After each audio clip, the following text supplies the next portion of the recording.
क्या आपने कभी ये सोचा है कि ब्रह्मांड में ऐसे प्लैनेट्स भी हो सकते हैं जो देखने में किसी डोनट के शेप की तरह लगता हो? और अगर हम दुनिया के सबसे अमीर इंसान की बात करते हैं तो आपके दिमाग में सबसे पहले या तो अमेज़न के फाउंडर जेफ बेजोस का नाम आएगा या फिर बिल गेट्स का। लेकिन ये दोनों आज भी दुनिया के सबसे अमीर इंसान नहीं बन पाए, क्योंकि वो कोई और ही इंसान थे।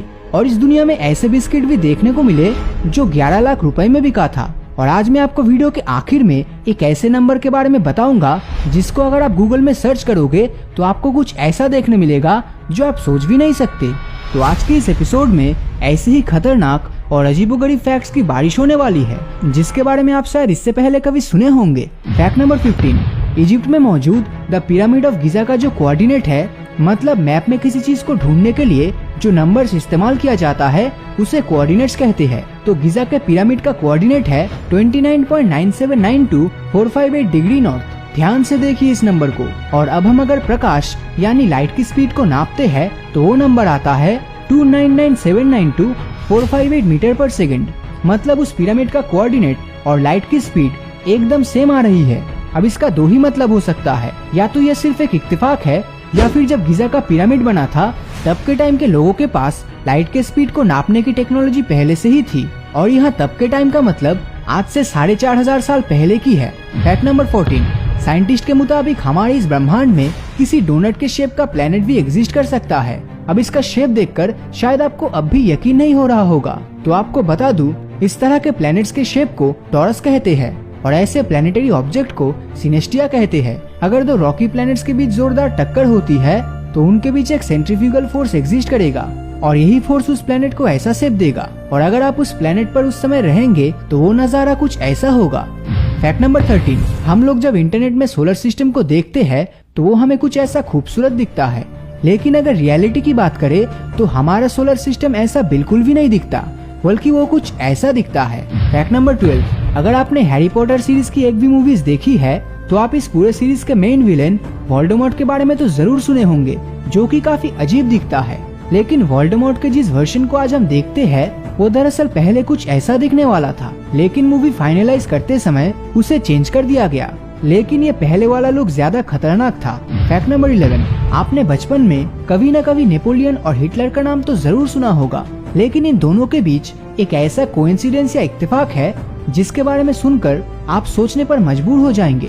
तो जब नेपोलियन लीडर बने वो साल था 1804 और जब हिटलर लीडर बना तब साल था 1933। दोनों सालों के बीच का गैप हुआ 129 साल। फिर जब नेपोलियन ऑस्ट्रिया की राजधानी वियना में आए तब साल था 1812 और जब हिटलर वियना में आए तब साल था 1941। फिर से गैप कितने का हुआ? 129 साल का। लेकिन बात यहीं पे खत्म नहीं होती। तो जब नेपोलियन अपनी आखिरी जंग हार गए तब साल था 1816 और जब हिटलर अपनी आखिरी जंग हारे तब साल था 1945।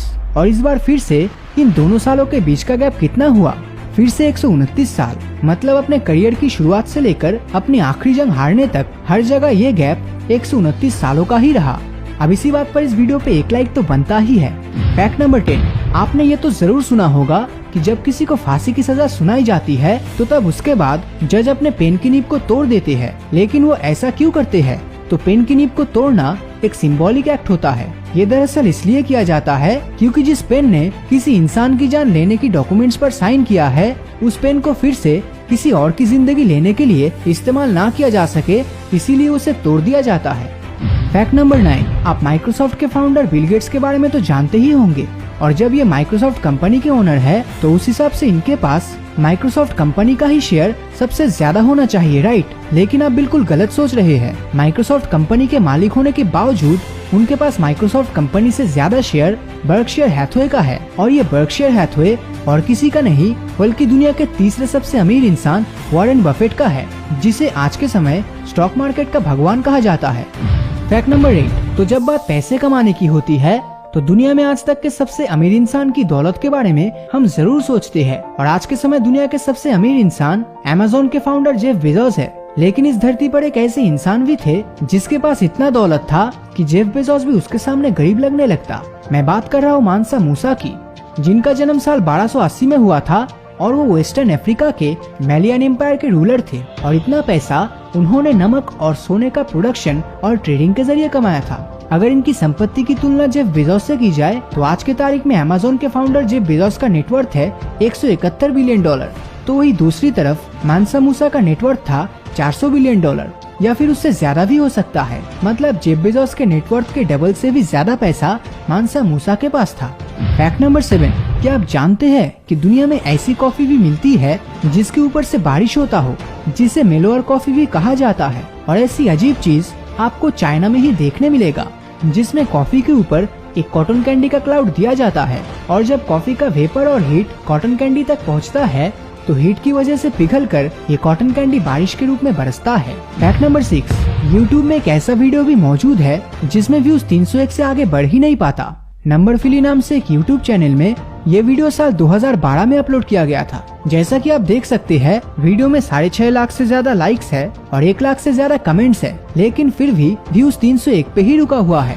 दरअसल आज से 8-9 साल पहले YouTube में वीडियो पब्लिश होने के कुछ देर बाद वीडियो व्यूज को 301 पर फ्रीज कर दिया जाता था, ये चेक करने के लिए कि इतने सारे व्यूज जेन्युइन है कि नहीं। फिर चेक करने के बाद वो वीडियो व्यूज को बढ़ा देते थे, लेकिन ये वीडियो आज तक उसी व्यू काउंट 301 में फंसा हुआ है। फैक्ट नंबर 5, रॉरी कुर्टिस नाम का एक शख्स साल 2012 में सीरियस कार एक्सीडेंट की वजह से कोमा में चला गया था, जिसमें उनके दिमाग में काफी इंजरीज भी आई, लेकिन सक्सेसफुल ब्रेन ऑपरेशन के बाद वो कोमा से वापस लौटे। लेकिन जब वो कोमा से वापस आए तो उनके साथ जो हुआ आप यकीन नहीं करेंगे। कोमा से लौटने के बाद वो पिछले 5 हफ्ते की याददाश्त खो चुके थे और वो कोमा से लौटने के बाद बहुत ही फ्लुएंटली फ्रेंच लैंग्वेज में बात कर रहे थे। लेकिन ताज्जुब की बात तो ये है कि उस बंदे को फ्रेंच लैंग्वेज इससे पहले ढंग से बोलना भी नहीं आता था और बस स्कूल के दिनों में उसने थोड़ा बहुत ही फ्रेंच सीखा था। अब इससे ज्यादा अजीब फैक्ट और क्या हो सकता है। फैक्ट नंबर 4, स्क्रीन पर आप जो ये इमेज देख रहे हो, इसे किस चीज के लिए इस्तेमाल किया जाता है जानकर आप हैरान हो जाओगे। अतीत में जब रडार का आविष्कार नहीं हुआ था तब दुश्मनों के एयरक्राफ्ट को डिटेक्ट करने के लिए ऐसे मशीन्स का इस्तेमाल किया जाता था। इसमें ऊपर और नीचे के ये दोनों रिंग्स 360 डिग्री एंगल से दुश्मनों के एयरक्राफ्ट को डिटेक्ट कर सकता था। फैक्ट नंबर 3, इस ब्रह्मांड में हम हमारे सोलर सिस्टम से लेकर एंड्रोमेडा गैलेक्सी तक हर वो चीज जो दुनिया की हर स्पेस एजेंसी देख चुकी है, वो इस पूरे ब्रह्मांड का महज सिर्फ 4% ही है। कहने का मतलब हमारे मिल्की वे गैलेक्सी में भी हम 90% से ज्यादा चीजों को देख ही नहीं पाते और वो चीज जिसे हम देख नहीं सकते उसे डार्क एनर्जी और डार्क मैटर कहते हैं, जो ब्रह्मांड का लगभग 96% ऑक्युपाई करके बैठा है। और बाकी जो चीज हम देख सकते हैं उसमें न्यूट्रिनो और सूरज चांद धरती से बने नॉर्मल मैटर शामिल है। फैक्ट नंबर 2, आपने जिंदगी में बहुत से डिलीशियस और शायद काफी महंगे बिस्किट्स खाए होंगे जिनकी कीमत 100 रुपए से लेकर शायद 1000 रुपए तक एक्सपेंसिव हो सकता है, लेकिन आपने जिंदगी में इससे ज्यादा महंगे बिस्किट के बारे में कभी नहीं सुना होगा। तो ये बिस्किट दरअसल टाइटैनिक शिप में मौजूद था, लेकिन 1912 में ही टाइटैनिक डूब गया था, ये तो आप सब जानते हैं। लेकिन लकीली ये बिस्किट किसी तरह सरवाइव कर गया और जब इस बिस्किट का ऑक्शन हुआ तब यही बिस्किट $15,000 में बिका था, जो कि इंडियन करेंसी में 11,20,000 रुपए के आसपास होता है। फैक्ट नंबर 1, तो वीडियो की एकदम स्टार्टिंग में मैंने बताया था कि आज मैं आपको एक ऐसे नंबर के बारे में बताने जा रहा हूँ जिसे अगर आप गूगल में सर्च करते हो तो आपके होश उड़ जाएंगे। तो वो नंबर है 2415433903। तो अगर आप इस नंबर को गूगल में सर्च करते हो तो रिजल्ट में आपको दिखेगा कि लोग अपने सर को फ्रिज के अंदर घुसाने की कोशिश कर रहे हैं। आप चाहे जितना भी नीचे स्क्रॉल कर लो, लेकिन 90% केस में आपको यही देखने मिलेगा। अगर आपको यकीन नहीं होता तो वीडियो के खत्म होने के बाद आप ये खुद ट्राई करके यहाँ कमेंट में बताना कि आपको क्या देखने मिला। तो इसके पीछे के राज के बारे में भी जान लेते हैं। तो डेविड हार्विज नाम का एक बंदा जो न्यूयॉर्क में रहता था, उसने सबसे पहले ये तस्वीर सोशल मीडिया पर इस फाइल नेम से अपलोड किया था। बाद में ये तब के मशहूर ऑर्कुट सोशल मीडिया पर बहुत ही तेजी से वायरल हो गया हेड इनसाइड द फ्रीजर के नाम से, और ये ट्रेंड चल रहा है देखते हुए लोगों ने भी 2415433903 फाइल नाम से इंटरनेट पर ऐसे फोटोज डालना शुरू कर दिया। और इसीलिए आज भी ये नंबर लिखकर इंटरनेट पर सर्च करने से यही तस्वीर हमारे सामने आती है।